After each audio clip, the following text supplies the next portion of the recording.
మీ మోకాల నొప్పులకు ఎటువంటి సర్జరీ లేకుండా ఎపియాన్ పెయిన్ క్లినిక్ అందిస్తున్న అత్యాధునిక చికిత్స. సర్వైకల్ క్యాన్సర్, గర్భసంచి ముఖ ద్వారానికి సంబంధించిన క్యాన్సర్.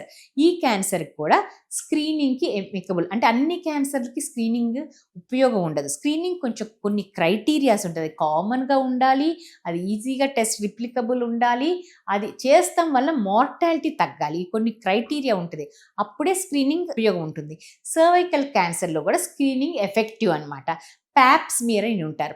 జస్ట్ గైనకలాజికల్ ఎగ్జామిన్ చేసి ఆ సర్వైకల్లో చిన్న బ్రష్ ద్వారా కొన్ని సెల్స్ తీసి స్లైడ్స్లో పెట్టి చూస్తామన్నమాట. దాన్ని అట్లా చూస్తాం వలన ఏదన్నా సెల్స్ కొంచెం అబ్నార్మల్ సెల్స్ అనేవి ఉంటే తెలుస్తుంది. అంటే స్టేజెస్ ఉంటాయి. డిస్ప్లేషియా అంటే నార్మల్ సెల్ డిస్ప్లాస్టిక్ సెల్ అంటే తేడాగా మారుతుంది అనమాట. అది దాంట్లో కూడా 1, 2, 3 అనే స్టేజెస్ ఉంటాయి. డిస్ప్లేషియా 1 CIN1, CIN2, CIN3 అని. ఆ తర్వాత ఇన్సిట్యూ అంటే లోపలే ఉంటుంది ఆ క్యాన్సర్, బయటికి స్ప్రెడ్ అయ్యే లక్షణం ఉండదు. ఆ తర్వాత ఇన్వేసివ్ క్యాన్సర్ అవుతుందన్నమాట.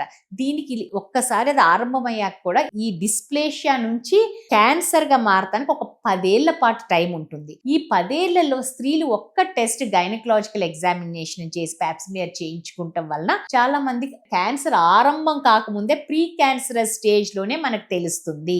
అలా తెలుస్తాం వల్ల మనం ట్రీట్మెంట్ తీసుకుంటే క్యాన్సరే రాకుండా ఉంటుంది. అలాంటిది మన భారతదేశంలో చాలా మంది స్త్రీలు ఎప్పుడు పరీక్ష చేయించుకోకుండా, అవగాహన లేకుండా 3rd స్టేజ్ 4th స్టేజ్లో వచ్చి దీని బారిన పడి చనిపోతున్నారు. ఇప్పుడు కూడాను ఈనాటికి కూడాను ప్రతి 8 నిమిషాలకి ఒక స్త్రీని మనం కోల్పోతున్నాం ఈ సర్వైకల్ క్యాన్సర్తో. ఇప్పుడు సర్వైకల్ క్యాన్సర్ వ్యాక్సినేషన్స్ వచ్చినాయి. అది వచ్చి కూడా ఒక 15 ఏళ్ళు అవుతుంది.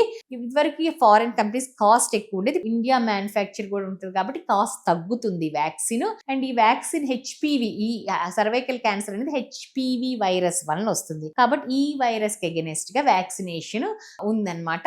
ఇది టీనేజ్ గర్ల్స్ అందరికీ ఈ వ్యాక్సినేషన్ వేస్తాం వల్ల డెఫినెట్ గా అబౌవ్ 90-95% ఈ క్యాన్సర్ రాకుండా ప్రొటెక్షన్ ఉంటుంది.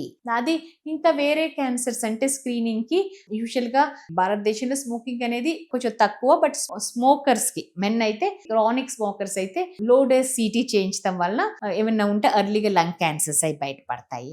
అండ్ మిగతా అంటే కోలోరెక్టల్ క్యాన్సర్స్ అంటే పెద్ద పేగుకు సంబంధించిన క్యాన్సర్స్, అవి కూడా స్క్రీనింగ్ ఎమికబుల్.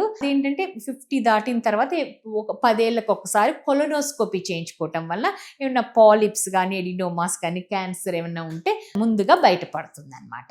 ముఖ్యంగా స్త్రీలలో స్క్రీనింగ్ క్రైటీరియాకి వచ్చేది ఇవే. ఇది ఓవేరియన్ క్యాన్సర్ స్క్రీనింగ్ చేయొచ్చు. అల్ట్రాసౌండ్ అబ్డామిన్ అని CA-125 టెస్ట్ చేయొచ్చు. అది ఓన్లీ హై రిస్క్ గ్రూప్. అంటే హై రిస్క్ గ్రూప్ అంటే ఫ్యామిలీ హిస్టరీ ఉన్న వాళ్ళకి మాత్రమే అది ఉపయోగపడుతుంది. నార్మల్ పాపులేషన్ లో ఓవేరియన్ క్యాన్సర్ స్క్రీనింగ్ అనేది నాట్ ఎఫెక్టివ్, స్క్రీనింగ్ కిందకి రాదనమాట.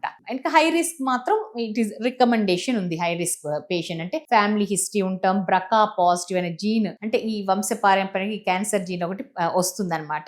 కొంతమంది కుటుంబాల్లో వాళ్ళకు ఉపయోగపడుతుంది ఓవేరియన్ క్యాన్సర్ స్క్రీనింగ్ అనేది.